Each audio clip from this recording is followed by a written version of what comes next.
नैना चौधरी को लगा कि वह बहुत बुद्धिमान है। उसने कुछ ही शब्दों में सेकेंड हैंड को ईमानदारी से भरा खजाना बताया।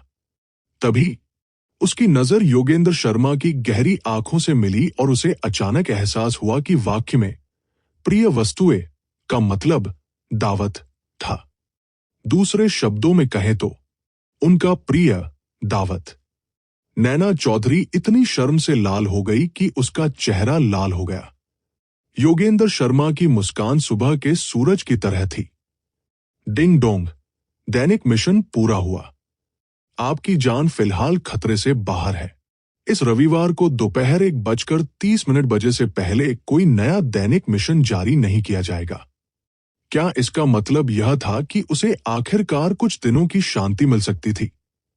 नैना चौधरी बेहद खुश हुई और उसने सहजता से पूछा, योगेंद्र शर्मा ने मेरा उपहार देते ही स्वीकार कर लिया। आपने मिशन के पूरा होने की घोषणा अभी क्यों की? उस घटिया सिस्टम ने कहा। उपहार स्वीकार करके उसने मिशन का केवल आधा हिस्सा ही पूरा किया। आपने उसे प्रसन्न करने में सफलता प्राप्त कर ली है। मेरे वैज्ञानिक अनुमान के अनुसार उन्हें प्रसन्न करने का तरीका आपका वो वाक्य होना चाहिए, मेरी प्रिय दावत। उसने ऐसा कब कहा था? नैना चौधरी का चेहरा अचानक खिल उठा। उसने योगेंद्र शर्मा की ओर देखने की हिम्मत नहीं की। उसे डर था कि वह स्थिति को और बिगाड़ देगी, इसलिए उसने मरने का नाटक करने का फैसला किया। वो बौद्ध धर्म की अनुयायी और पढ़ाई में आलसी थी, जिसे तरक्की करने की कोई इच्छा नहीं थी। वो अपने जैसे होशियार छात्रों से अलग थी। उसके पास उतने बुद्धिमान विचार नहीं थे। नैना चौधरी इतनी आत्मसंतुष्ट थी। योगेंद्र शर्मा ने नैना चौधरी के विचारों को सहजता से भांप लिया। वो समझदार था और जानता था कि कब रुकना है, इसलिए उसने विषय बदलने की पहल की। कल तुम्हारा नंबर क्या है? नैना चौधरी ने राहत की सांस ली। 3, योगेंद्र शर्मा ने कहा। शुभकामनाएं। धन्यवाद। नैना चौधरी उनसे पूछना चाहती थी कि क्या वे कल लेक्चर में आएंगे, लेकिन फिर उसने सोचा कि वे वास्तुकला के छात्र हैं। भला अरबी के लेक्चर में कैसे जा सकते हैं? अप्रत्याशित रूप से योगेंद्र शर्मा ने कहा, मैं सुबह वहां एक स्केच बनाने जा रहा हूं। नैना चौधरी की आंखों के कोने थोड़े मुड़े। तो फिर आप इसे सुनते हुए आगे बढ़ सकते हैं, हालांकि आपको शायद समझ न आए। हाँ, उस रात नैना चौधरी ने सोचा कि रविवार तक उसे दोबारा मरना नहीं पड़ेगा। वो बहुत निश्चिंत महसूस कर रही थी और उसने चैन की नींद ली। लेकिन अगले दिन अलार्म बजने से पहले ही उस घटिया सिस्टम ने डिंग डोंग की आवाज से उसके सपनों को परेशान करना शुरू कर दिया था। आधी नींद में डूबी नैना चौधरी अपनी आंखें नहीं खोल पा रही थी। क्या तुमने कल रात नहीं कहा था कि अगले 2 दिनों तक कोई मिशन नहीं है? कोई दैनिक मिशन नहीं है। ये एक यादृच्छिक मिशन है। नैना चौधरी तुरंत होश में आ गई। उस घटिया सिस्टम ने कहा, यादृच्छिक मिशन। कम से कम 50 लोगों के सामने योगेंद्र शर्मा को दिल का इशारा करें और उसकी प्रतिक्रिया प्राप्त करें। नैना चौधरी अवाक रह गई। अगर वह दिल का इशारा करती तो ठीक था। खैर, अब उसकी त्वचा तांबे की दीवार से भी अधिक मोटी हो गई थी और उसकी नैतिक अखंडता लगभग खत्म हो चुकी थी। लेकिन उसका जवाब मिल गया। का आखिर मतलब क्या था? नैना चौधरी ने सफेद छत की ओर देखा और कल्पना की कि सुंदर योगेंद्र शर्मा उसे दिल का इशारा कर रहा है। ये बहुत रोमांचक था। अगर वो फिर से मुस्कुराई। नैना चौधरी का दिल कांप उठा। उसने जल्दी से अपने दिमाग में उमड़ रहे गुलाबी बुलबुलों के दृश्य को झट से हटा दिया। शांत हो जाए, शांत हो जाए। क्या यह सिर्फ एक सुंदर लड़के का दिल नहीं है? ऐसा नहीं है कि मैंने इसे पहले कभी नहीं देखा। खैर, मैंने योगेंद्र शर्मा से ज्यादा सुंदर किसी को नहीं देखा है। बंद करो, बंद करो, बंद करो। नैना चौधरी ने रजाई को पकड़ रखा था और अपनी छाती पर हाथ फेर रही थी, ताकि वह गुमराह होने और मुंह की स्थिति में पड़ने से खुद को रोक सके। नैना चौधरी, नैना चौधरी, अब आप कैंपस सुंदरी हैं। कॉलेज की सबसे खूबसूरत लड़की का लहजा भी कॉलेज की सबसे खूबसूरत लड़की जैसा ही होना चाहिए। कोई भी आकर्षक लड़का उससे छेड़छाड़ नहीं कर सकता। सही, शांत हो जाए। कुछ मनोवैज्ञानिक संकेतों के बाद नैना चौधरी आखिरकार शांत हो गई। वो घटिया व्यवस्था जिसे पूरी प्रक्रिया देखने के लिए मजबूर किया गया। उस सुंदर लड़के ने तुम्हारे साथ बिल्कुल भी छेड़छाड़ नहीं की, ठीक है? शांत होने के बाद नैना चौधरी ने आज के कार्य को पूरा करने के बारे में सोचना शुरू किया। कम से कम 50 लोगों के सामने योगेंद्र शर्मा का सामना करना और उसकी प्रतिक्रिया प्राप्त करना। कार्य का पहला भाग पूरा करना कठिन नहीं था। अरबी भाषण प्रतियोगिता आज थी। प्रतियोगिता स्थल खुला था और वहां 50 से अधिक लोग दर्शक होंगे। जब वो मंच पर जाती थी तो वो बेपरवाह होकर योगेंद्र शर्मा के प्रति सहानुभूति दिखाती थी। सबसे मुश्किल हिस्सा कार्य का दूसरा भाग था। उसे योगेंद्र शर्मा के सहयोग की आवश्यकता थी। लेकिन क्या दूसरों से उसके लिए दिल बनाने के लिए कहना बहुत ही बेशर्मी भरा काम नहीं था? नैना चौधरी हताशा में बिस्तर से उठी। वो टूटने की कगार पर थी। उसे यह एहसास और भी गहरा होता जा रहा था कि वह उस नीच साधना प्रणाली से बंधी हुई है।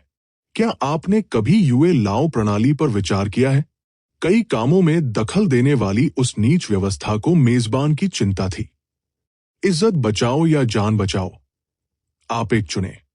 बात यह थी कि भले ही वो बेशर्म हो, योगेंद्र शर्मा शायद उसके साथ सहयोग करने को तैयार ना हो। नैना चौधरी ने अपनी नाजुक नैतिक सीमा को संभाले रखा और सुबह का पूरा समय असमंजस में बिताया। भाषण प्रतियोगिता दोपहर 1:30 बजे शुरू होनी थी। वह मंच पर जाने के इंतजार में मंच के पीछे बैठी थी। उसकी बगल में बैठी उसकी जूनियर यांग सियू थी, जो उससे पीछे थी। वह चुपचाप अपने हाथ में मौजूद स्क्रिप्ट पढ़ रही थी। मेजबान के हाथ में माइक्रोफोन और एक लाइन कार्ड था और वह सबको प्रतियोगिता के बारे में बता रहा था। मंच पर बाईं ओर से प्रवेश करें और दाईं ओर से मंच छोड़े। सभी को बोलने के लिए केवल 10 से 15 मिनट का समय दिया जाता है। कृपया सभी लोग ताल को नियंत्रित करें। मैच आधिकारिक रूप से शुरू होने में अभी भी 5 मिनट बाकी हैं। पहले छात्र कृपया तैयार हो जाएं। सबसे पहले मोहिनी वर्मा का नाम सामने आया। मोहिनी वर्मा आत्मविश्वास से मंच की ओर बढ़ा। जब वह नैना चौधरी के पास से गुजरा तो उसके चेहरे पर एक धूर्त मुस्कान आ गई। उसी क्षण नैना चौधरी के मन में खतरे की घंटी बज उठी। यह व्यक्ति दोबारा परेशानी खड़ी नहीं करना चाहेगा, है ना? अचानक उसका फोन बज उठा। वह आर्यन भाटी था। नैना चौधरी ने हाथ उठाया और फोन रखने ही वाली थी कि तभी उसे मोहिनी वर्मा का चेहरा याद आ गया और वो हिचकिचा गई। कुछ सेकंड बाद वो उठी और फोन का जवाब देने के लिए एक शांत जगह ढूंढी। रिसीवर से आर्यन भाटी की चिंतित आवाज आई, नैना चौधरी, मुझे तुमसे कुछ जरूरी बात कहनी है। नैना चौधरी ने मोहिनी वर्मा की ओर देखा, जो मंच पर कदम रखने ही वाली थी। आगे बढ़ो, नैना चौधरी, क्या तुम मेरे प्रति इतनी निर्दयी नहीं हो सकती? आखिरकार हम एक समय में कितने करीब थे। नैना चौधरी ने कहा, आपने पहले अभी कहा था। मेरे पास मोहिनी वर्मा के साथ रहने के अलावा कोई विकल्प नहीं था। नैना चौधरी ने कहा तो दूसरी तरफ कुछ सेकंड के लिए सन्नाटा छा गया। आर्यन भाटी ने मानो अपना मन बना लिया था और फिर बोला, अगर मैं उससे रिश्ता तोड़ दूं तो क्या तुम मुझे एक और मौका दोगी? नैना चौधरी ने इसके बारे में सोचा भी नहीं। नहीं। जब आर्यन भाटी ने वे 3 शब्द सुने तो उसे ऐसा लगा जैसे उसके दिल में चाकू घोंप दिया गया हो। क्या ये योगेंद्र शर्मा की वजह से है? आपको वो पसंद है ना? नैना चौधरी ने कहा, इसका उससे कोई लेना देना नहीं है। तो फिर आपको मुझसे वादा करना होगा कि आपको योगेंद्र शर्मा पसंद नहीं है। पागल। नैना चौधरी का धैर्य लगभग टूट गया। मुझे आपसे कुछ भी वादा करने की जरूरत नहीं है। अगर और कोई चारा नहीं है तो मैं फोन काट रहा हूं। हाँ, यह आपके आज के भाषण से संबंधित है। नैना चौधरी ने तुरंत फोन काट दिया और फोन वापस अपने कान पर लगा लिया। क्या बात है? आर्यन भाटी ने जवाब देने पर जोर दिया। पहले मुझे जवाब दो, क्या अब तुम योगेंद्र शर्मा को पसंद करते हो? नैना चौधरी, तुम्हारा इससे कोई लेना देना नहीं, कहने ही वाली थी कि अचानक उसे किसी की निगाहें अपने ऊपर महसूस हुई। उसने ऊपर देखा और योगेंद्र शर्मा की गहरी काली आंखों से उसकी नजरें मिली। उसका दिल एक पल के लिए रुक गया। और क्या तुम योगेंद्र शर्मा को पसंद करती हो? ये शब्द उसके दिमाग में फिर से गूंज उठे। उसका दिल उथल पुथल में था।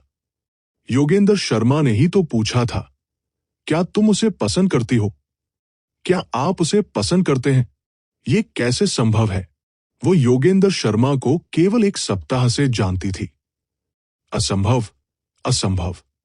नैना चौधरी, क्या तुम अब भी सुन रही हो? आर्यन भाटी के आग्रह से नैना चौधरी होश में आ गई। उसने अपने धड़कते दिल को शांत किया और योगेंद्र शर्मा को देखकर मुस्कुराई। फिर फोन पर बात करना जारी रखा। उसकी आवाज ठंडी थी। इसका तुमसे कोई लेना देना नहीं है। अगर आप सीधे मुद्दे पर नहीं आते हैं तो मैं फोन काट दूंगा। फोन मत काटो, आर्यन भाटी ने फोन पर चिल्लाते हुए कहा। यह मेरी गलती है। अगर मुझे आपका भाषण पहले मिल जाता और मैंने उसे संभाल कर रखा होता तो मोहिनी वर्मा उसे नहीं देख पाती। नैना चौधरी के दिल में उठने वाली चेतावनी अचानक पीले से लाल रंग में बदल गई। स्पष्ट करो, आर्यन भाटी ने कहा। मैंने मोहिनी वर्मा के मोबाइल फोन में आपके भाषण की तस्वीर देखी। ये तस्वीर उन्होंने उसी दिन पुस्तकालय में ली थी। हालांकि मुझे नहीं पता कि वो क्या करना चाहती है, लेकिन मैं उसके स्वभाव को जानता हूं। वो निश्चित रूप से आपके लिए मुश्किलें खड़ी करेगी। आपको सावधान रहना होगा। आर्यन भाटी की आवाज बंद होते ही मेजबान ने घोषणा की कि मोहिनी वर्मा मंच पर जाएंगी। नैना चौधरी ने फोन रखा और मंच पर लगी बड़ी स्क्रीन पर मोहिनी वर्मा का भाषण देखा। वो भाषण की विषय वस्तु को समझ नहीं पाई, लेकिन मोहिनी वर्मा द्वारा कहे गए शब्द उसके मन में बसे हुए शब्दों से बिल्कुल मेल खाते थे। नैना चौधरी पूरी तरह से अचंभित रह गई।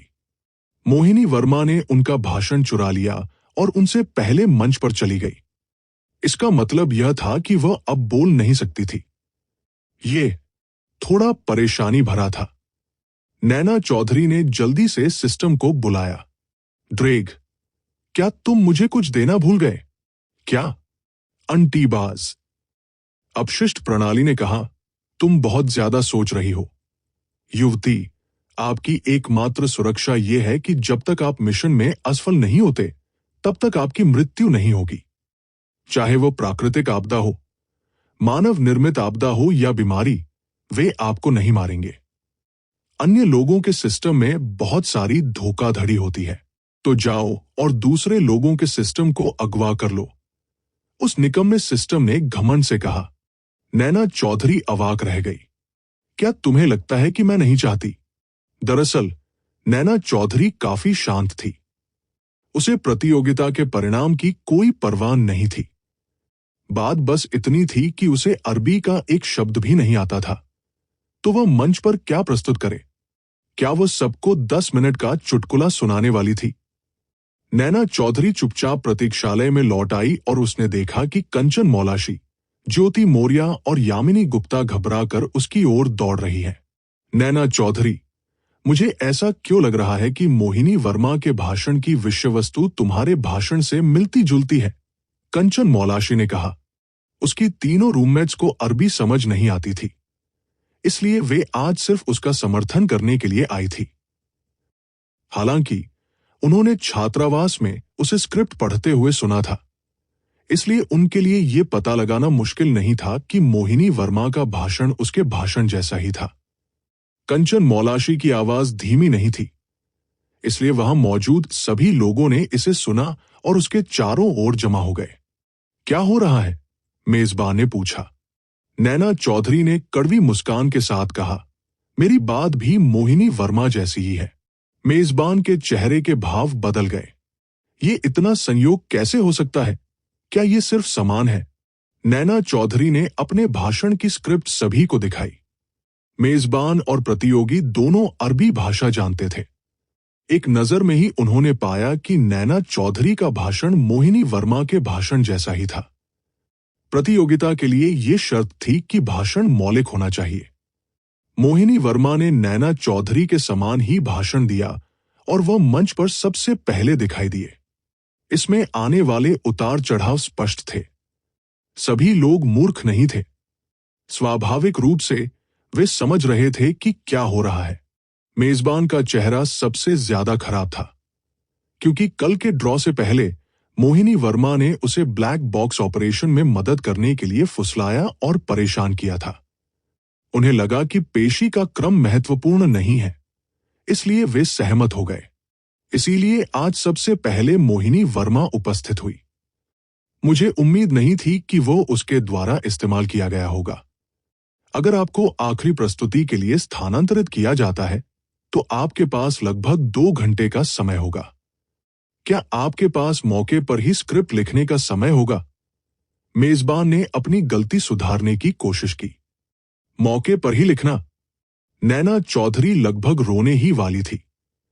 वो सोच रही थी कि अपनी छवि खराब किए बिना कैसे जवाब दे। तभी उसने यांग सियू को ये कहते सुना, क्या ये दूसरों के साथ अन्याय नहीं है? अन्य प्रतियोगियों ने कुछ नहीं कहा, जिससे एक तरह से प्रस्ताव का समर्थन हुआ। मेजबान के चेहरे के भाव एक पल के लिए थम गए। नैना चौधरी जानती थी कि हर कोई क्या सोच रहा है। उसे मौके पर ही लिखने का समय देना अपने लिए एक प्रतिद्वंद्वी तैयार करने के समान था। जाहिर है, हर कोई खुश नहीं था। सौभाग्यवश उसका मेजबान की कृपा स्वीकार करने का कोई इरादा नहीं था। आखिरकार अगर उसे 20 घंटे भी दिए जाते तो भी वह अरबी में भाषण नहीं लिख सकती थी। अरबी की तो बात ही छोड़िए, वो चीनी भी नहीं लिख सकती थी। ये तो सबके साथ बहुत अन्याय है। नैना चौधरी ने निराशा जताने का नाटक किया। लेकिन आपका क्या? कंचन मौलाशी ने भौहें चढ़ाकर पूछा। क्या आप प्रतियोगिता छोड़ना चाहते हैं? नैना चौधरी ने अपना सिर हिलाया। उसने प्रतियोगिता छोड़ने के बारे में भी सोचा, लेकिन उसके सामने अभी भी एक काम बाकी है। अगर वो इस काम को करने के इस शानदार अवसर को छोड़ देती है तो उसे और योगेंद्र शर्मा को देखने के लिए 50 और लोग कहां से मिलेंगे? खैर, उसे आज मंच पर जाना ही होगा। नैना चौधरी को चुप देखकर न्याय की भावना से परिपूर्ण ज्योति मौर्य आक्रोश से भर उठी और बोली, मोहिनी वर्मा कितनी बेशर्म है। मैंने तो किसी और की स्क्रिप्ट भी चुरा ली। सबूत की बात करें तो यांग सियू ने नैना चौधरी से पूछा, क्या आपके पास इस बात का सबूत है कि मोहिनी वर्मा ने आपका भाषण चुराया था? यांग सियू ऊपरी तौर पर तटस्थ प्रतीत होता है, लेकिन वास्तव में वह चाकू से अपने प्रतिद्वंदी को मार डालना चाहता है। फाइनल में 10 लोग हैं। अगर नैना चौधरी और मोहिनी वर्मा एक ही समय में बाहर हो जाती है तो केवल 8 लोग ही बचेंगे। चैंपियनशिप जीतने की संभावना काफी बढ़ जाएगी। बेशक नैना चौधरी यांग सियू के मन को जानता है। उसके पास वाकई सबूत है, लेकिन वह यांग सियू के लिए हथियार नहीं बनने वाली है। पहले दर्शकों के पास वापस जाओ। नैना चौधरी ने अपने 3 रूममेट से कहा, मैं कोई और रास्ता ढूंढ लूंगी। ये जानते हुए कि वे मदद नहीं कर सकते, उन्होंने सिर हिलाया और चले गए। इस समय मोहिनी वर्मा का भाषण समाप्त हो चुका था। नैना चौधरी ने देखा कि जज प्रशंसा से भरे हुए थे। केवल एक जज उदास दिख रहा था और उसने बाकी जजों से कुछ कहा। फिर बाकी जजों के चेहरे आश्चर्य से अफसोस में बदल गए। गंभीर चेहरे वाला न्यायाधीश नैना चौधरी का अरबी शिक्षक है। संयोगवश उसने एक बार अपना भाषण शिक्षक को भेजा था। मोहिनी वर्मा द्वारा चुराई गई पांडुलिपि शिक्षक के संशोधन के बाद का अंतिम संस्करण है। उसे इसके बारे में इसलिए पता चला क्योंकि आयोजन समिति ने बड़े पर्दे पर दिखाने के लिए एक इलेक्ट्रॉनिक पांडुलिपि जमा करने को कहा था। पिछली रात उसे कंप्यूटर फोल्डर में अरबी भाषण प्रतियोगिता का पहला मसौदा V2 नाम की एक वर्ड फाइल मिली। जब उसने उसे खोला तो उसने देखा कि वह संशोधन मोड में थी और संशोधन करने वाला मंच के नीचे बैठा शिक्षक था। क्या आप संशोधित पांडुलिपि से प्रभावित नहीं हो सकते? मोहिनी वर्मा उसका सिर सौंपने के लिए यहां आया है।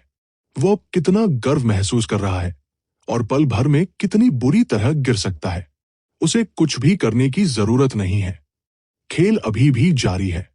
खेल अभी भी जारी है। दूसरा खिलाड़ी मंच पर आ गया है। अगली है नैना चौधरी।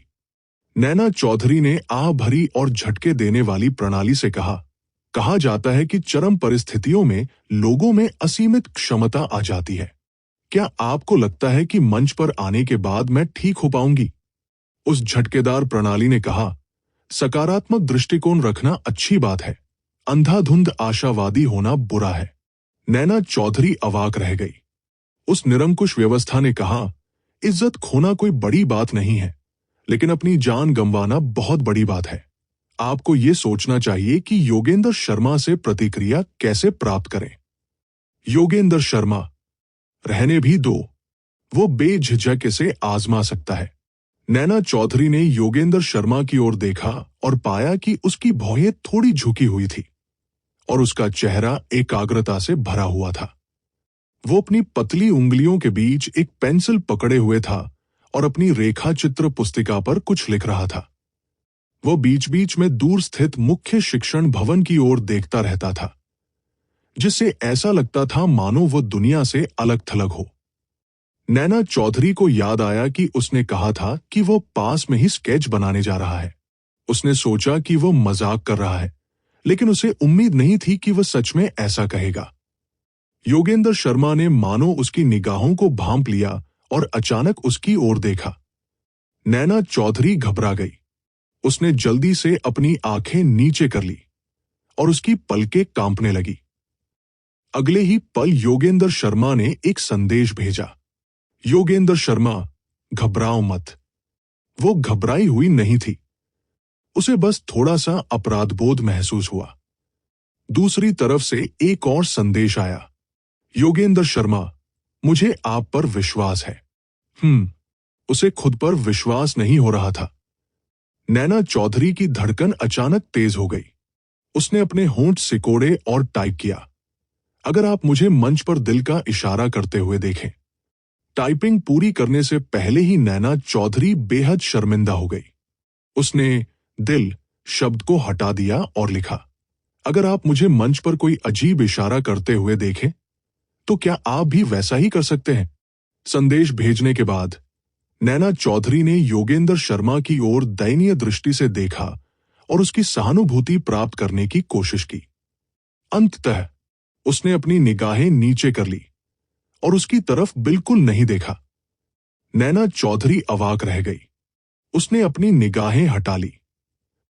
योगेंद्र शर्मा का जवाब आ गया। उनकी सामान्य शैली संक्षिप्त और सटीक थी, योगेंद्र शर्मा, नहीं, नैना चौधरी, धिक्कार है। नैना चौधरी ने अपना फोन गले लगाया और फूट फूट कर रोने लगी। सिसकिया। योगेंद्र शर्मा ने उसकी मदद करने से इनकार कर दिया। इस बार वो सचमुच मर चुकी थी। उस नीच व्यवस्था ने कहा, मुझे लगता है कि तुम्हें अभी भी बचाया जा सकता है। योगेंद्र शर्मा ने पहले ही उसे जवाब देने से इनकार कर दिया था। उसे कैसे बचाया जा सकता था? नैना चौधरी जितना ज्यादा इसके बारे में सोचती गई, उतनी ही उदास होती गई। उसने अपनी लहराती भौहें सिकोड़ ली और योगेंद्र शर्मा को अत्यंत उदास निगाहों से देखा। योगेंद्र शर्मा की नजरों में वो निस्संदेह एक बिगड़े हुए बच्चे की तरह व्यवहार कर रही थी। उसने अच्छे मूड में अपने निचले होंठ को सिकोड़ा और एक और संदेश भेजा, अजीब की अवधारणा बहुत व्यापक है? तो क्या यह बात नहीं थी कि वह उसे जवाब नहीं देना चाहता था? नैना चौधरी बेहद खुश थी। उसे समझ नहीं आ रहा था कि उसकी खुशी मिशन पूरा करने के मौके की वजह से थी या योगेंद्र शर्मा द्वारा मना न किए जाने की वजह से। नैना चौधरी ने अपनी आंखें नीचे कर ली और खुशी से जवाब दिया, जब आप इसे देखेंगे तो आपको पता चल जाएगा। संदेश भेजने के बाद भी नैना चौधरी चिंतित थी और उसने उसे फिर से याद दिलाया, सुनिश्चित करें कि आप बिल्कुल वैसा ही करें। योगेंद्र शर्मा ने जवाब दिया, ठीक है। नैना चौधरी के मन को अंततः शांति मिली। मंच पर मौजूद दूसरी प्रतियोगी बहुत घबराई हुई थी। उसने भाषण के दौरान बहुत तेजी से बात की और 5-6 मिनट बाद ही मंच से चली गई। इससे नैना चौधरी चौंक गई, जिसने अभी तक कोई जवाबी योजना नहीं बनाई थी। नैना चौधरी, आपके भाषण के दौरान स्क्रीन पर क्या दिखाया गया था? कार्यक्रम स्थल के प्रभारी छात्र ने पूछा। इस छात्र को पता था कि नैना चौधरी के पास भाषण की कोई स्क्रिप्ट नहीं है, इसलिए उसने उसे एक योद्धा की तरह देखा। नैना चौधरी शर्मिंदा हुई और लापरवाही से बोली, 5 सितारा खतरे का झंडा। संगीत के बारे में क्या? निराशाजनक। छात्र ने सोचा कि नैना चौधरी शायद बहुत सदमे में और भ्रमित है, इसलिए उसने उसे सहानुभूति भरी नजर से देखा और चुपचाप कंसोल पर लौट आया। उसने बड़ी स्क्रीन पर भाषण प्रतियोगिता का शीर्षक नान विश्वविद्यालय 20XX अरबी भाषा भाषण प्रतियोगिता प्रदर्शित किया और फिर हल्का संगीत चला दिया। नैना चौधरी ने हिम्मत जुटाई और मंच पर कदम रखा। मंच पर आते ही उसने दर्शकों की ओर एक अजीब सी मुस्कान बिखेरी। फिर उसने अपना सिर थोड़ा झुकाया और अपने दाहिने हाथ को कनपटी पर रखकर बाल संवारने का नाटक किया। उसने अंगूठे और तर्जनी को आपस में जोड़कर दिल का निशान बनाया, मानो कुछ हुआ ही न हो। कुछ सेकंड बाद उसने गंभीर भाव से योगेंद्र शर्मा की ओर देखा। तब उसने देखा कि योगेंद्र शर्मा ने शांत और आकर्षक मुस्कान के साथ साथ उत्साहवर्धक नजर से जवाब दिया। नैना चौधरी अवाक रह गई। वो वाकई बहुत आकर्षक था और उसका प्रोत्साहन भी बहुत विचारशील था। लेकिन वादे के मुताबिक जवाब का क्या हुआ? नैना चौधरी ने हवा के माध्यम से योगेंद्र शर्मा की ओर पलकें झपकाईं और अपनी मस्तिष्क तरंगों का उपयोग करके उसे अपने विचार व्यक्त किए। दिल का इशारा करो, दिल का इशारा करो, दिल का इशारा करो। योगेंद्र शर्मा ने एक बार फिर अपनी आंखों से उसे प्रोत्साहित किया। नैना चौधरी अवाक रह गई। नैना चौधरी के दिल में बसा दुख पल भर में आकाश गंगा में तब्दील हो गया। नैना चौधरी को मंच पर चुपचाप खड़े देखकर मेजबान ने माहौल को खुशनुमा बनाने के लिए कहा, छात्रा नैना चौधरी शायद थोड़ी घबराई हुई है, आइए उनके लिए तालियां बजाएं। दर्शकों ने तुरंत तालियां बजाई। नैना चौधरी उत्सुकता से योगेंद्र शर्मा को उसकी सराहना करते हुए देख रही थी। उसकी हरकतें सुरुचिपूर्ण और आकर्षक थी। किस बात पर ताली बजाएं? दिल का निशान बनाएं। तालियां धीरे धीरे थम गई। नैना चौधरी आगे बढ़ी और बड़े दुख के साथ माइक्रोफोन के पास आकर अरबी में बोली, सभी को नमस्कार। उसने मंच के पीछे मौजूद अनुवाद सॉफ्टवेयर से ये सभी को नमस्कार कहना सीखा था। अभिवादन के बाद नैना चौधरी ने सबको समझाना शुरू किया, कुछ अप्रत्याशित कारणों से मैंने जो भाषण पहले से तैयार किया था उसका उपयोग नहीं किया जा सकता। जैसे ही उसने ये कहा, दर्शक अचानक बेचैन हो गए और ये अनुमान लगाने की कोशिश करने लगे कि अप्रत्याशित कारण क्या था। उसी समय नैना चौधरी भी स्तब्ध रह गई, क्योंकि उसने भाषण चीनी भाषा में टाइप किया था, लेकिन उसके मुंह से अरबी निकली। इतना ही नहीं, उसे ऐसा महसूस हुआ कि उसके दिमाग में लगातार कुछ प्रवाहित हो रहा है, जो अरबी उसे पहले समझ नहीं आती थी। वो अचानक उसे स्पष्ट हो गई, मानो वह इस भाषा के साथ ही पैदा हुई हो। इससे भी ज्यादा आश्चर्यजनक बात यह थी कि उनके दिमाग में भाषण का एक नया विचार आया और उनका दिमाग आश्चर्यजनक रूप से तेजी से काम करने लगा, मानो कोई मशीन जो लंबे समय से जंग खा चुकी हो, अचानक से फिर से चालू हो गई हो और तेज गति से चलने लगी हो। नैना चौधरी इतनी हैरान थी कि उसके मुंह से उसके दिमाग की रफ्तार का तालमेल नहीं बैठ रहा था। उसने अरबी में रोमांचित लहजे में कहा, तो बड़े पर्दे पर भाषण का पूरा अंश नहीं दिखाया जाएगा। कृपया मुझे क्षमा करें। मुझे इस भाषण प्रतियोगिता में भाग लेने का सौभाग्य प्राप्त हुआ है। आज मेरे भाषण का विषय है, अपने संक्षिप्त 10 मिनट के भाषण में नैना चौधरी शुरुआत में थोड़ी झिझक रही थी, लेकिन धीरे धीरे उसका मूड अच्छा हो गया और फिर वह पानी में मछली की तरह सहज हो गई और उसने कुशलतापूर्वक खतरे के सामने शांत रहना इन 4 शब्दों को सजीव और प्रभावशाली ढंग से प्रस्तुत किया। सभी जजों को पता था कि नैना चौधरी का भाषण मोहिनी वर्मा ने चुरा लिया था, इसलिए जब नैना चौधरी ने कहा कि भाषण का इस्तेमाल नहीं किया जा सकता, तो सभी ने सोचा कि वो हार मान लेगी। हालांकि उन्हें दुख हुआ, लेकिन वे समझ सकते थे। हालांकि उन्होंने कभी उम्मीद नहीं की थी कि वो इतनी शांत और संयमित रहेगी। जज लगातार उसकी तारीफ करते रहे और नैना चौधरी ने देखा कि ट्यूटर ने उसे थम्स अप का इशारा दिया। उसने हल्की सी मुस्कान दी, उसे धन्यवाद कहा और मंच से चली गई। दर्शक आपस में गर्मागर्म बहस कर रहे थे। क्या नैना चौधरी के पास अभी तक अपने भाषण का कोई मसौदा नहीं था? ये एक चाल है। ध्यान आकर्षित करने के लिए उसने जानबूझकर कहा कि उसके द्वारा तैयार किया गया मसौदा इस्तेमाल नहीं किया जा सकता, ताकि सभी को लगे कि वह तात्कालिक रूप से लिख रही थी। बिल्कुल, वो बहुत ही शातिर है। इतनी महत्वपूर्ण स्पीच का ड्राफ्ट उसने पहले से क्यों नहीं तैयार किया? मुझे पहले से ही उसके बारे में अच्छी राय थी। वो खूबसूरत थी, उसके अच्छे ग्रेड थे और वो शांत स्वभाव की थी। मुझे उम्मीद नहीं थी कि ये सब एक भ्रम होगा। जब दर्शकों में बैठी कंचन मौलाशी ने चर्चा सुनी, तो वो इतनी क्रोधित हो गई कि लगभग किसी से लड़ाई करने ही वाली थी। जल्दबाजी मत करो, ज्योति मौर्य ने उसे रोकते हुए कहा। चलो पहले नैना चौधरी से मिलने बैकस्टेज चलते हैं। यामिनी गुप्ता, हाँ, कंचन, ज्यादा उत्साहित मत होइए। मुझे विश्वास है कि सच्चाई देर सवेर सामने आ ही जाएगी। वे तीनों दौड़ते हुए मंच के पीछे तक गए, नैना चौधरी को घेर लिया और उसकी तारीफ करते रहे। नैना चौधरी, तुम सचमुच बहुत अद्भुत हो। आप मुझे सच में पसंद हो। कंचन मौलाशी ने श्रद्धा भाव से ऐसा चेहरा बनाया कि नैना चौधरी हंस पड़ी। ये इतना भी बढ़ा चढ़ाकर नहीं है। ज्योति मौर्य, जब आप पहली बार मंच पर आए तो आपने कुछ नहीं कहा। मैं बहुत डर गई थी। मुझे लगा था कि तुम रोते हुए भाग जाओगी। हाँ, नैना चौधरी अजीब तरह से हंसी। अगर उसे अचानक ज्ञानोदय न हुआ होता तो शायद वो सचमुच रोते हुए भाग जाती। वैसे इस बारे में बात करते हुए आखिर चल क्या रहा है? नैना चौधरी अभी कचरा प्रणाली से कुछ पूछने ही वाली थी कि तभी उसने अचानक कंचन मौलाशी को ये कहते हुए सुना।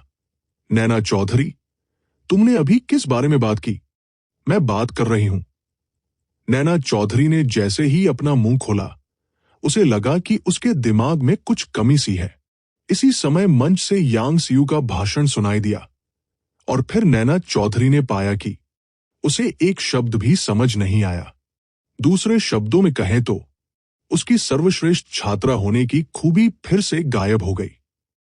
नैना चौधरी, द्रेग, मैं थोड़ी घबरा गई हूं। मुझे जल्दी से समझाओ। अवशिष्ट प्रणाली, मेरे वैज्ञानिक अनुमान के अनुसार आप केवल चरम परिस्थितियों में ही शीर्ष छात्र विशेषता को उजागर कर पाएंगे।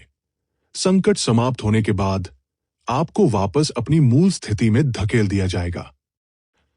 क्या आपको यकीन है कि यह कोई विभाजन नहीं है? नैना चौधरी ने अपने दिल की उदासी को छुपाने की पूरी कोशिश की और कंचन मौलाशी को जवाब दिया। ये पर्यावरण संरक्षण से संबंधित है। कंचन मौलाशी के सवाल पूछने के डर से नैना चौधरी ने झट से विषय बदल दिया। क्या हम आज रात जश्न मनाने बाहर चले? मेरी दावत। क्या आपको इतना भरोसा है कि आप पुरस्कार जीत सकती हैं? ज्योति मौर्य ने मुस्कुराते हुए पूछा। ये एक शानदार हार है, नैना चौधरी ने मुस्कुराते हुए कहा। वह इस बात के लिए शुक्रगुजार थी कि आज उसने मंच पर खुद को शर्मिंदा नहीं किया। इससे कोई फर्क नहीं पड़ता कि उसे पुरस्कार मिला या नहीं। आप लोग पहले ये सोचिए कि क्या खाना है, नैना चौधरी ने फिर कहा। मसालेदार झींगा मछली। समर्थन किया। मैं भी इसका समर्थन करता हूं। वे चारों मंच के पीछे बातें कर रहे थे और हंस रहे थे। इस बात पर चर्चा कर रहे थे कि कौन सा झींगा सबसे असली है। तभी कंचन मौलाशी ने अचानक अपनी कोहनी से नैना चौधरी को धक्का दिया। नैना चौधरी ने ऊपर देखा और मोहिनी वर्मा को अपनी ओर आते हुए देखा। ज्योति मौर्य और यामिनी गुप्ता ने भी कुछ नहीं कहा। कुछ क्षणों के सन्नाटे के बाद कंचन मौलाशी ने नैना चौधरी की ओर से बोलना शुरू किया। कुछ लोगों का चेहरा तो इतना साफ सुथरा होता है, लेकिन वे इतने घिनौने काम करते हैं। तुम, मोहिनी वर्मा ने अपने होंठ सिकोड़े नैना चौधरी को घूरकर देखा और पूछा, क्या तुम्हारे पास कोई सबूत है? बिना सबूत के लोगों को फंसाने की कोशिश न करें। हे मैंग सही प्रतीत हो रही थी, लेकिन उसके लहजे में अपराध बोध साफ झलक रहा था। नैना चौधरी जानती थी कि मोहिनी वर्मा उसकी परीक्षा ले रही है, इसलिए उसने अनिर्णय भरी मुस्कान दी और कोई जवाब नहीं दिया। यह देखकर मोहिनी वर्मा को लगा कि नैना चौधरी के पास वाकई कोई सबूत नहीं है, और उसका चेहरा और भी गर्व से भर गया। हालांकि तुम्हारी प्रतिक्रिया अच्छी थी, लेकिन शुरुआती कुछ मिनटों में तुम्हारा भाषण बेतुका था। तुम में आत्मविश्वास की कमी थी, इसलिए तुम्हें अच्छे अंक नहीं मिल सके। नैना चौधरी ने अभी भी कोई जवाब नहीं दिया, और उसके चेहरे पर अब भी हल्की सी मुस्कान थी। यह देखकर कि नैना चौधरी ने उस पर ध्यान नहीं दिया, मोहिनी वर्मा ने कोई आपत्ति नहीं जताई और ठंडे चेहरे के साथ वहां से चला गया। नैना चौधरी, क्या तुम्हारे पास कोई सबूत है? कंचन मौलाशी ने पूछा। ज्योति मौर्य और यामिनी गुप्ता ने भी उत्सुकता से नैना चौधरी को देखा। नैना चौधरी ने हल्की सी मुस्कान दी। अंदाजा लगाओ। वे तीनों। प्रतियोगिता अभी भी जारी थी। उसकी रूममेट्स ने कुछ देर नैना चौधरी से बातचीत की और फिर दर्शकों के बीच लौट गई। काम को लेकर चिंतित नैना चौधरी ने तुरंत एक सुनसान जगह ढूंढी, एक पेड़ की छांव में खड़ी हुई और योगेंद्र शर्मा को व्हाट्सएप पर संदेश भेजा। उसका पहला विचार उससे ये पूछने का था कि उसने अपना वादा क्यों नहीं निभाया, लेकिन संदेश भेजते लिखते उसे लगा कि योगेंद्र शर्मा उस तरह का व्यक्ति नहीं है, इसलिए उसने संदेश को शब्द दर शब्द मिटा दिया। इससे पहले कि वह दोबारा लिख पाती, योगेंद्र शर्मा का संदेश आ गया। योगेंद्र शर्मा, आज तुमने अच्छा प्रदर्शन किया। नैना चौधरी ने पलकें झपकाई। तुम नहीं समझती, तुम्हें कैसे पता कि ये अच्छा है? योगेंद्र शर्मा, तुम्हारी आवाज अच्छी है। नैना चौधरी चौंक गई। जैसे ही वह जवाब देने वाली थी, एक और संदेश आ गया। योगेंद्र शर्मा, तुम भी एक अच्छे इंसान हो। नैना चौधरी का दिल कांप उठा। अचानक उसने देखा कि उसने इन दोनों वाक्यों में किसी भी विराम चिन्ह का प्रयोग नहीं किया है। क्या ऐसा हो सकता है कि उसने कुछ शब्द लिखना भूल गया हो? रुको, क्या उसने उसके विराम चिन्हों को समझने की कोशिश भी की? नैना चौधरी ने अपने दिल में उठ रही अजीब सी भावना को दूर करने के लिए घबराहट में अपना सिर हिलाया। उसने बड़े ही संकोच से जवाब दिया, बेशक, मैं कैंपस की सबसे खूबसूरत लड़की हूं। वो आश्चर्यजनक है। योगेंद्र शर्मा के पतले होंठ हल्के से मुड़े।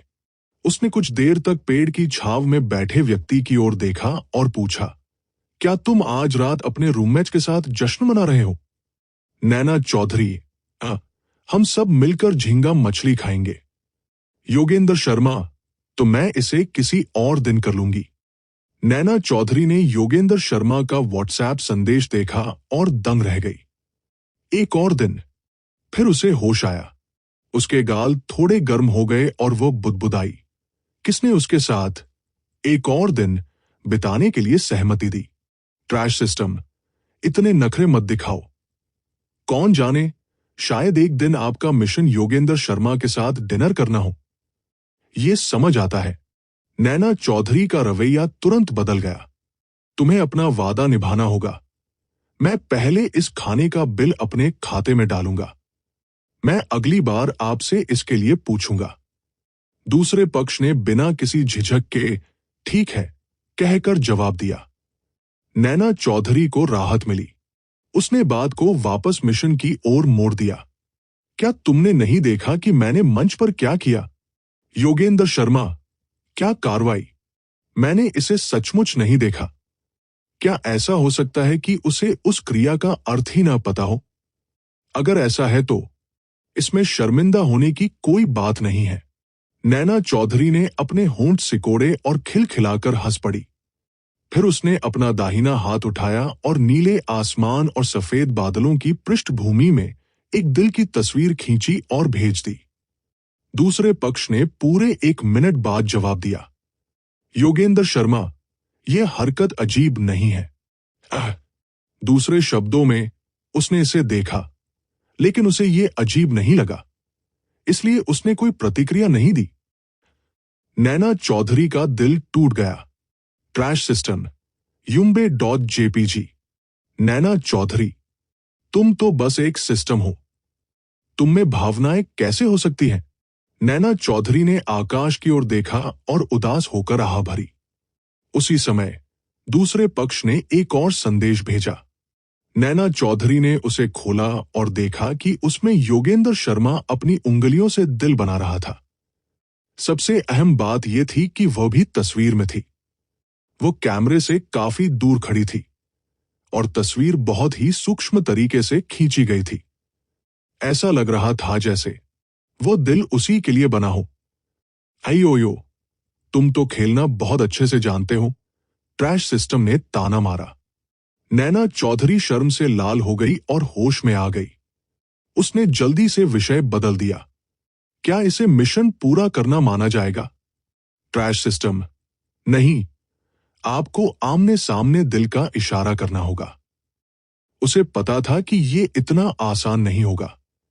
सभी प्रतियोगियों के भाषण समाप्त होने के बाद जजों के लिए अपनी टिप्पणियां और अंक देने का समय आ गया था। नैना चौधरी ने चुपके से मंच पर योगेंद्र शर्मा को फिर से दिल का इशारा किया। फिर उसे एहसास हुआ, योगेंद्र शर्मा यहां नहीं था। नैना चौधरी, उसका दिल टूट गया था। उतार चढ़ाव से भरी होने का क्या मतलब था? कठिन जीवन जीने का क्या अर्थ होता है? नैना चौधरी ने दर्शकों में योगेंद्र शर्मा को कई बार ढूंढा, लेकिन वह उसे नहीं दिखा। वो बहुत दुखी थी, लेकिन वह मंच पर खड़ी थी और शिक्षक की टिप्पणियां सुन रही थी। वो अपनी भावनाओं को खुलकर प्रकट नहीं कर सकती थी, इसलिए उसने केवल मुस्कुराने की कोशिश की। शिक्षक ने प्रतियोगियों के आने के क्रम के अनुसार टिप्पणियां की और अंतिम अंक दिए। सबसे पहले मोहिनी वर्मा के बारे में टिप्पणी की गई। शिक्षक ने उसके भाषण की विषय वस्तु और मंच पर उसके प्रदर्शन की भरपूर सराहना की और अंतिम अंक की घोषणा की। दर्शकों की सीटों पर बैठे मोहिनी वर्मा ने चारों ओर से तालियां बजाई। मोहिनी वर्मा ने जजों को प्रणाम किया और कहा, धन्यवाद गुरुजी। उठते ही उन्होंने नैना चौधरी की ओर देखा।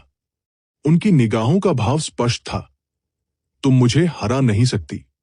इस समय नैना चौधरी योगेंद्र शर्मा के बारे में सोच रही थी, इसलिए उसे किसी और बात की परवाह नहीं थी। उसने मोहिनी वर्मा की तरफ देखा तक नहीं। उसके चेहरे पर एक बनावटी मुस्कान थी और मन ही मन वह कोस रही थी, योगेंद्र शर्मा, योगेंद्र शर्मा, योगेंद्र शर्मा। ये बेवकूफी भरा सिस्टम। वो मंदबुद्धि लड़की ऑनलाइन थी।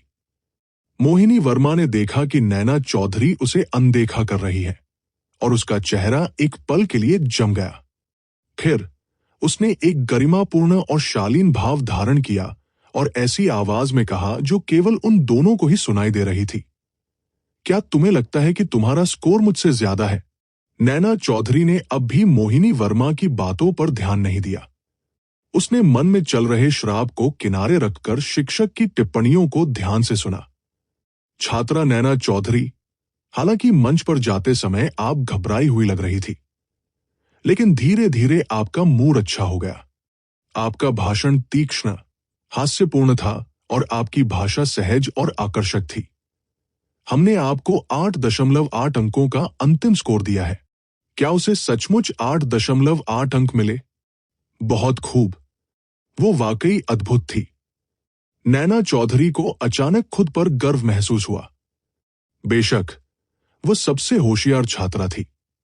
धन्यवाद शिक्षक जी, नैना चौधरी ने उन्हें दिल से धन्यवाद दिया और उसके चेहरे पर एक प्यारी और मनमोहक मुस्कान थी। दर्शकों में से कुछ लोग फिर से नैना चौधरी के बारे में बात करने लगे।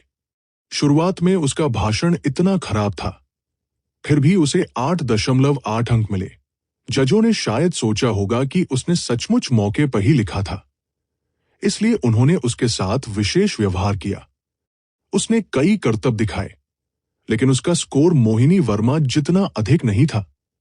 कितनी शर्म की बात है। ये कहानी हमें बताती है कि साजिश रचना व्यर्थ है। अंततः हमें अपनी ताकत पर ही भरोसा करना होगा।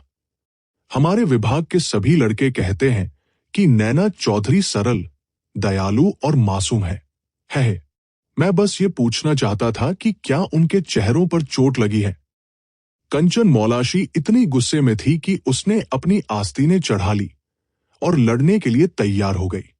ज्योति, मुझे मत रोको, मैं उनसे बहस करने जा रही हूं। शांत हो जाओ, शांत हो जाओ। ज्योति मौर्या ने कंचन मौलाशी को सीट पर दबा दिया। बिना सबूत के कोई भी तर्क दूसरों की नजर में सिर्फ कुतर्क है। अगर तुम अब उनसे बहस करोगे तो नैना चौधरी को ही शर्मिंदगी उठानी पड़ेगी। लेकिन क्या हम उन्हें नैना चौधरी के नाम पर कीचड़ उछालने देंगे? कंचन मौलाशी ने गुस्से से कहा। ज्योति मौर्या ने कहा, हम प्रतियोगिता के बाद इस बारे में बात करेंगे। मुझे ऐसा लग रहा था कि नैना चौधरी के पास पहले से ही कोई जवाबी उपाय मौजूद है, अन्यथा वो इतनी शांत नहीं होती। नंबर 4, नैना चौधरी से 0.2 अंक अधिक है, और नंबर 2, नंबर 5 और नंबर 6 के पास 8 से अधिक अंक नहीं है। मुझे लगता है कि नैना चौधरी के पास तीसरा स्थान जीतने का मौका है, यामिनी गुप्ता ने कहा। कंचन मौलाशी इतनी खुश है कि वह नैना चौधरी को थम्स अप देती है।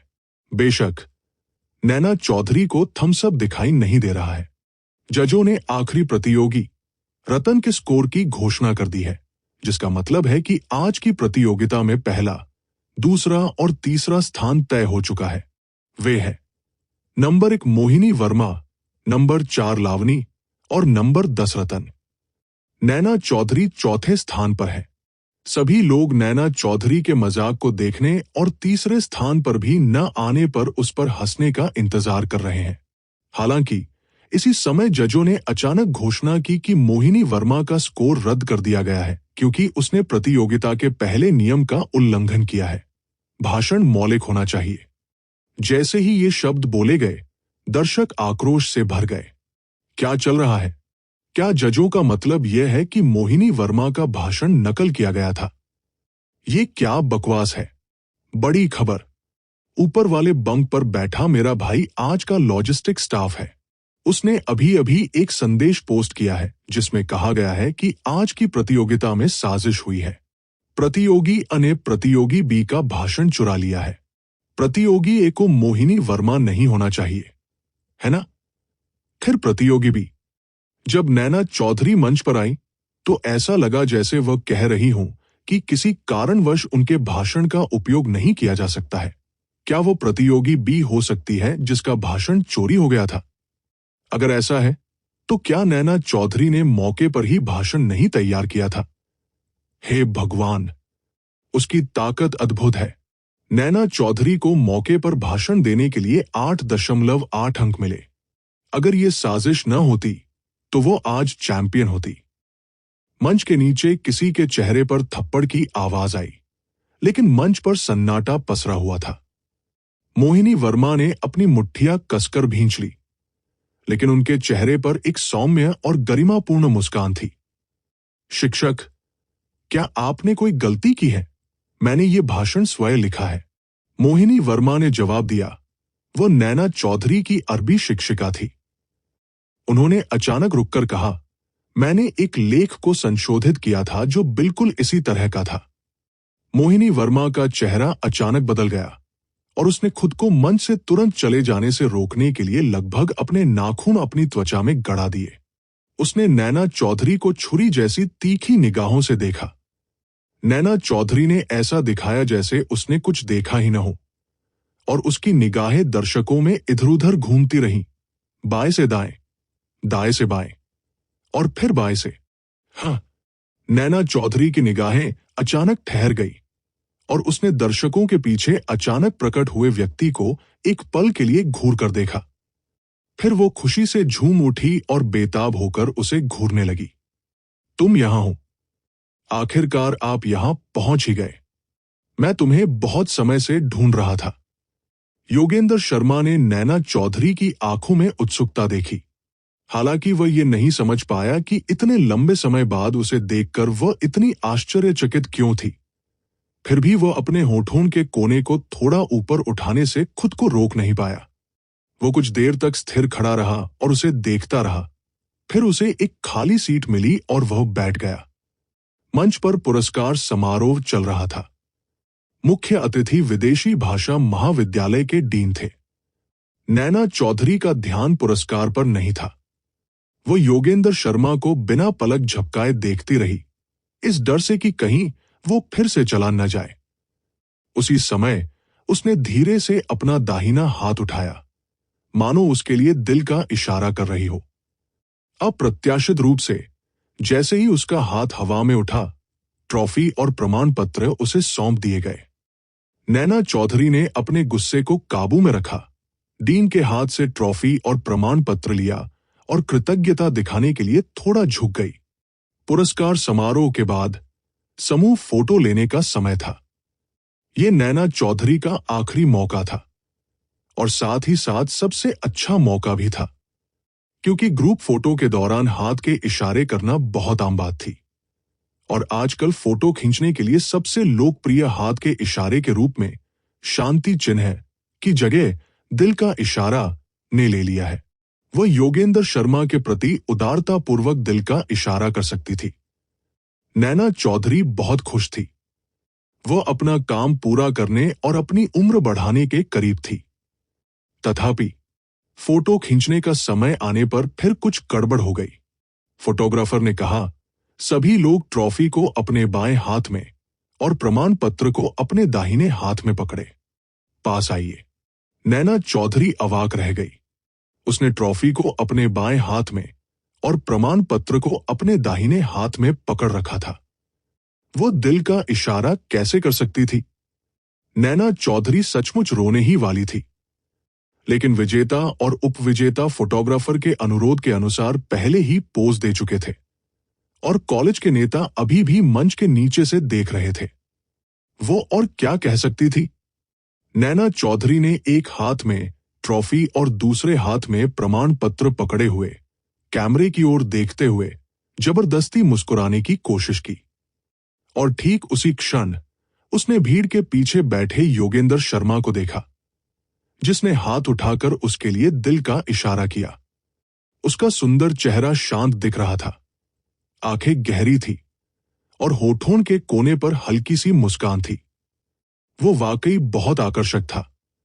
लेकिन नैना चौधरी इस समय उस सुंदर लड़के की तारीफ करने के मूड में नहीं थी। उसका दिमाग पूरी तरह से इस बात से भरा हुआ था कि एक मिनट रुको, पहले मुझे आपके साथ दिल का इशारा करने दीजिए। क्लिक। फोटो खींची गई। नैना चौधरी को ऐसा लगा जैसे उसे माफी मिल गई हो। उसने जल्दी से प्रमाण पत्र को अपनी बाह से पकड़ लिया और योगेंद्र शर्मा की ओर दिल का इशारा करने के लिए हाथ उठाया। लेकिन अचानक उस भयानक सिस्टम का प्रसारण उसके दिमाग में कौंध गया। कार्य पूरा हो गया है। उसकी जान फिलहाल खतरे से बाहर है। पूरा होना?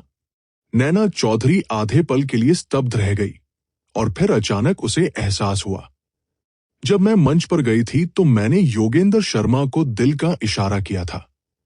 अब जब उसने मुझे जवाब दे दिया है तो काम पूरा हो गया, है ना? चाहे कितना भी समय लगे, बस उसने जवाब दे दिया। वो भयानक व्यवस्था सही थी। नैना चौधरी इतनी खुश थी कि मानो उछल पड़ी। वो बेहद प्रसन्नता के साथ मंच से उतर गई। उसकी रूममेट्स उसे बधाई देने आई। कंचन मौलाशी ने कहा, नैना चौधरी, क्या तुम्हें पहले से ही पता था कि मोहिनी वर्मा का पर्दाफाश हो जाएगा?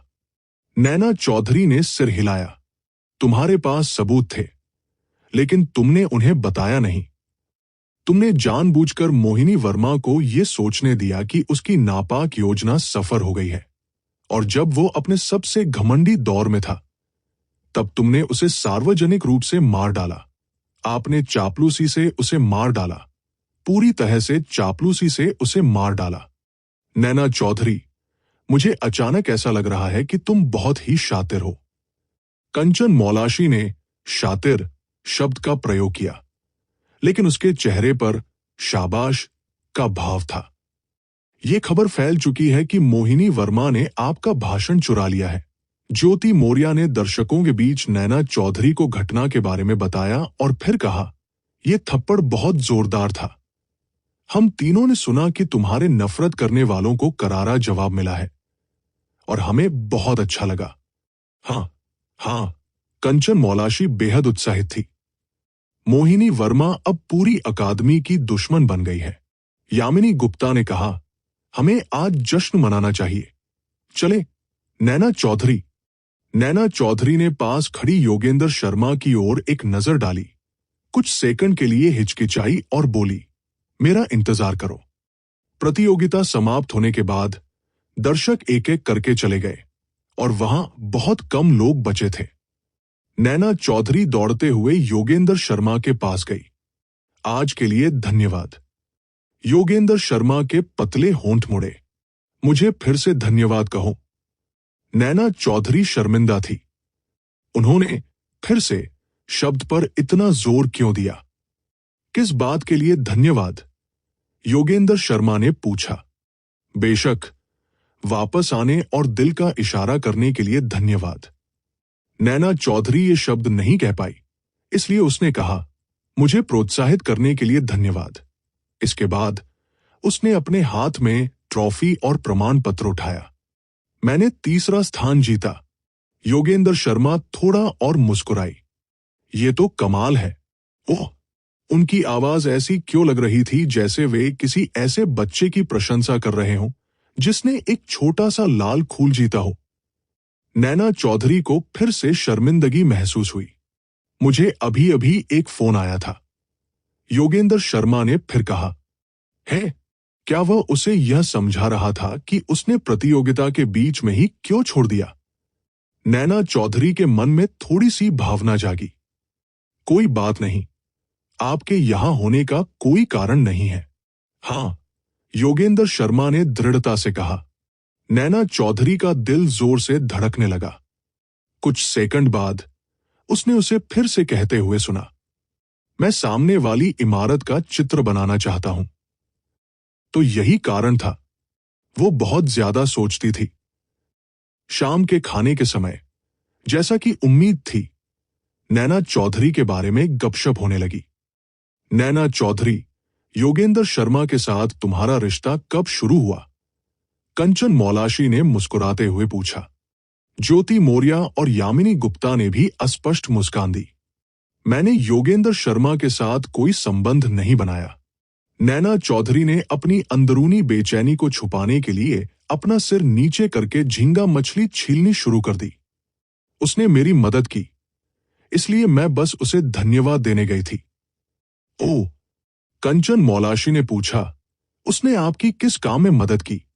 नैना चौधरी ने सोच समझकर जवाब दिया, जब आर्यन भाटी ने कैफेटेरिया में मुझे परेशान किया, तो योगेंद्र शर्मा ने मेरी मदद की।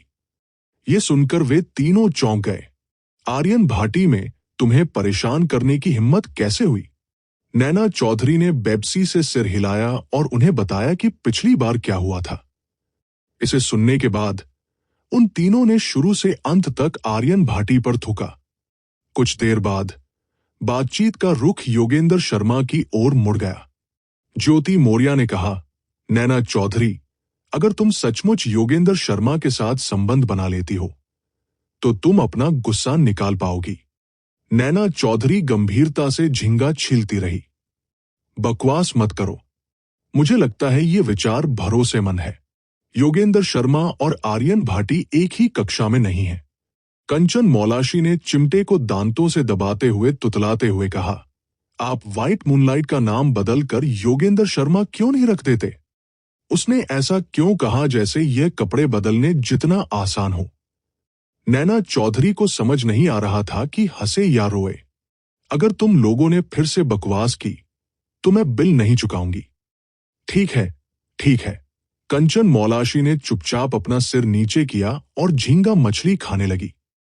कुछ सेकंड बाद उसे अचानक एक महत्वपूर्ण प्रश्न सूझा। नैना चौधरी, आज 31 तारीख है, इस महीने का आखिरी दिन। फिर भी तुम्हारे पास हमें इतना बड़ा भोजन कराने के लिए पैसे कैसे हैं? क्या तुम्हारी मां ने तुम पर वित्तीय प्रतिबंध लगाना बंद कर दिया है? ये प्रश्न। काफी देर की चुप्पी के बाद नैना चौधरी ने कहा, यह खत्म हो गया है। मैं भूल गया था कि मेरे पास पैसे नहीं हैं। कंचन मौलाशी, ज्योति, यामिनी गुप्ता। अंत में नैना चौधरी ने ज्योति मौर्य से 300 रुपये उधार लिए, लेकिन जब वो बिल चुकाने गई तो उसे बताया गया कि किसी और ने पहले ही उसके लिए भुगतान कर दिया है। नैना चौधरी ने यह नहीं पूछा कि बिल किसने चुकाया और चुपचाप मेज पर लौट गई। आपने बिल इतनी जल्दी चुका दिया? ज्योति मौर्य ने पूछा। हाँ, नैना चौधरी ने लापरवाही से कहा। आज ज्यादा लोग नहीं हैं, इसलिए मैं कतार में नहीं लगी। उन तीनों को जरा भी शक नहीं हुआ। उन्होंने अपने गिलासों में बचा आखिरी घूंट पिया और घर चले गए। छात्रावास में लौटने के बाद नैना चौधरी ने सबसे पहले योगेंद्र शर्मा को व्हाट्सएप पर एक संदेश भेजा। आज रात मेरे लिए जिसने भुगतान किया, क्या वो तुम थे? संदेश भेजने के बाद नैना चौधरी ने अपना फोन पकड़े रखा और कुछ मिनट इंतजार किया। उसे कोई जवाब नहीं मिला, इसलिए उसने अपना फोन चार्ज किया और नहाने चली गई। जब वह नहाकर वापस आई तब भी उसे कोई जवाब नहीं मिला। छात्रावास की बत्तियां जल्द ही बुझ गई। नैना चौधरी बिस्तर पर लेटी करवटें बदलती रही। उसे नींद नहीं आ रही थी। उसका दिल एक धागे से लटके धागे की तरह था और वह बीच बीच में अपने फोन पर नजर डालती रही। उसे नहीं पता था कि उसने कितनी बार फोन चेक किया, लेकिन अचानक उसके फोन पर एक नया संदेश आया।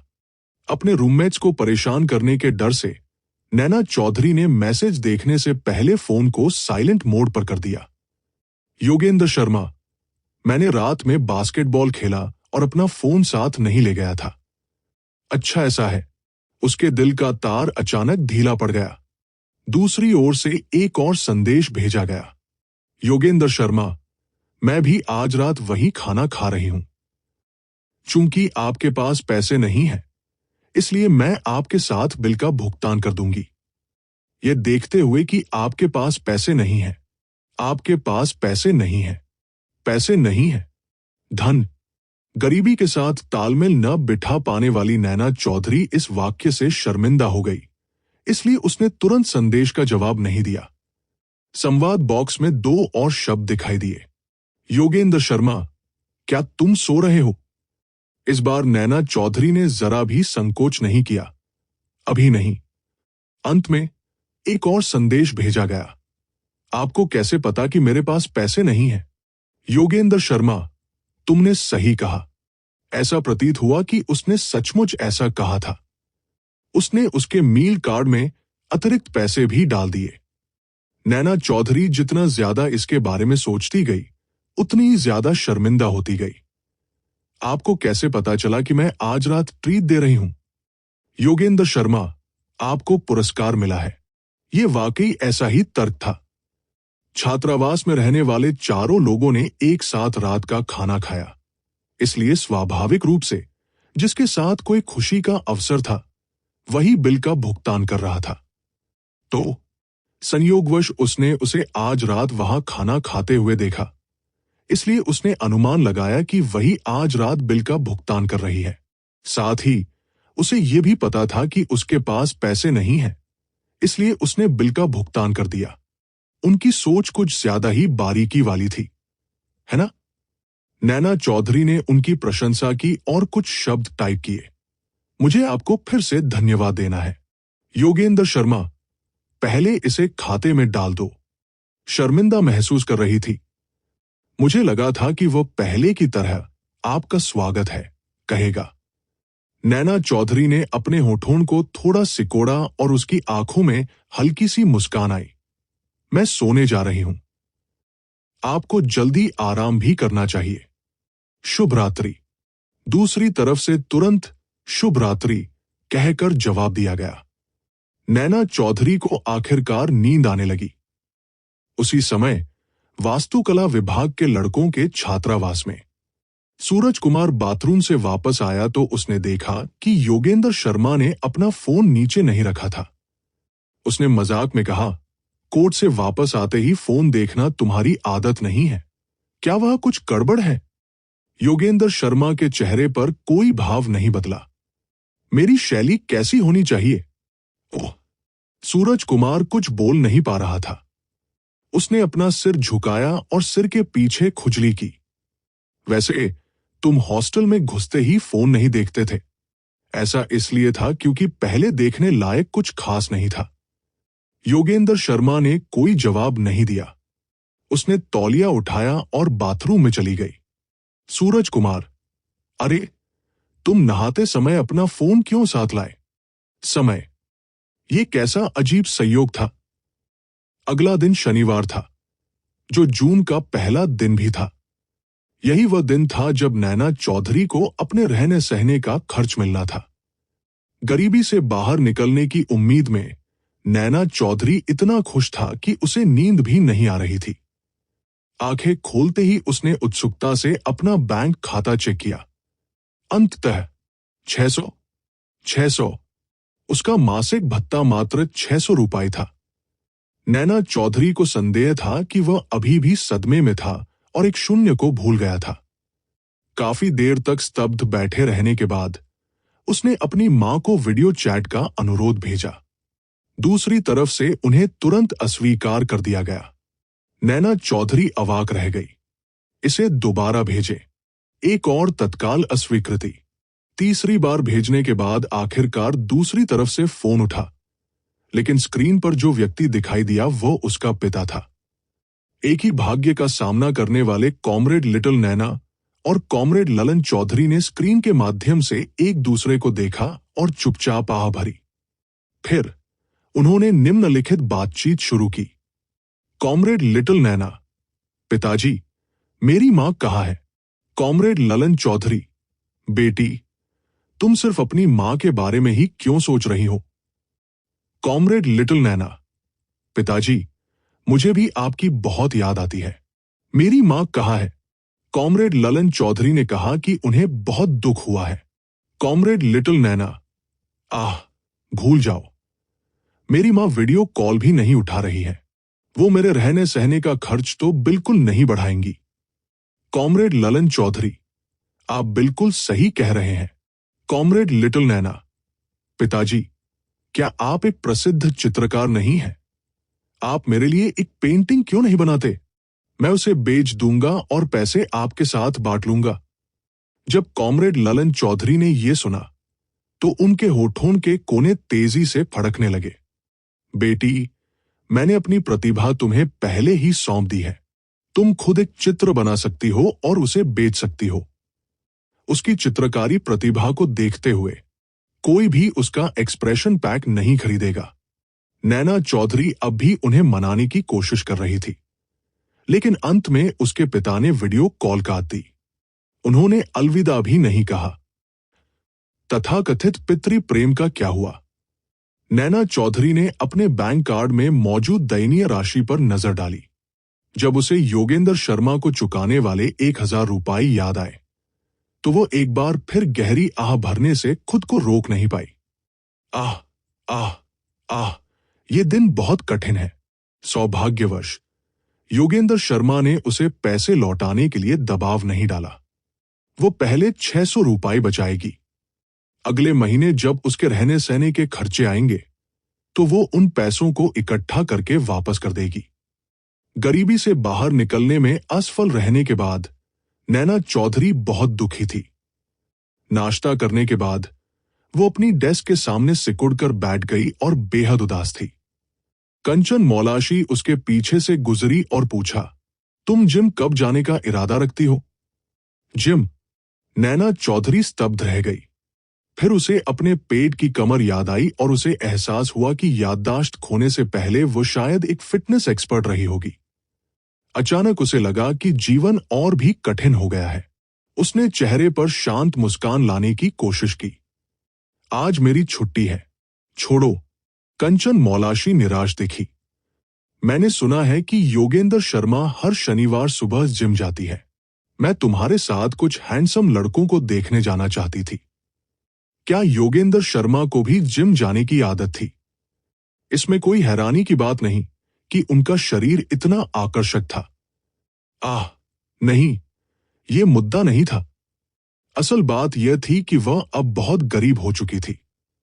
वो अपने लेनदारों से मिलना नहीं चाहती थी। नैना चौधरी ने कहा, अगर आप योगेंद्र शर्मा देखना चाहते हैं तो आप वास्तुकला विभाग जा सकते हैं। नैना चौधरी ने वाक्य का दूसरा भाग पूरा नहीं किया, क्योंकि जैसे ही शब्द उसके मुंह से निकलने वाले थे, अचानक उसके दिमाग में सिस्टम की भयानक आवाज गूंज उठी। यादृच्छिक कार्य, योगेंद्र शर्मा से आमने सामने 5 मिनट बात करें। ये कार्य मुझे एक बेहद संयोगवश सही समय पर मिला। सौभाग्यवश ये सिर्फ एक बातचीत थी। वो इसमें माहिर थी। नैना चौधरी ने अपने मुंह से निकलने वाले शब्दों को निगल लिया और अपने शब्दों को बदल दिया। तो फिर जिम जाओ। कंचन मौलाशी ने आंखें सिकोड़कर नैना चौधरी की ओर देखा। तुम बहुत ही संदिग्ध हो।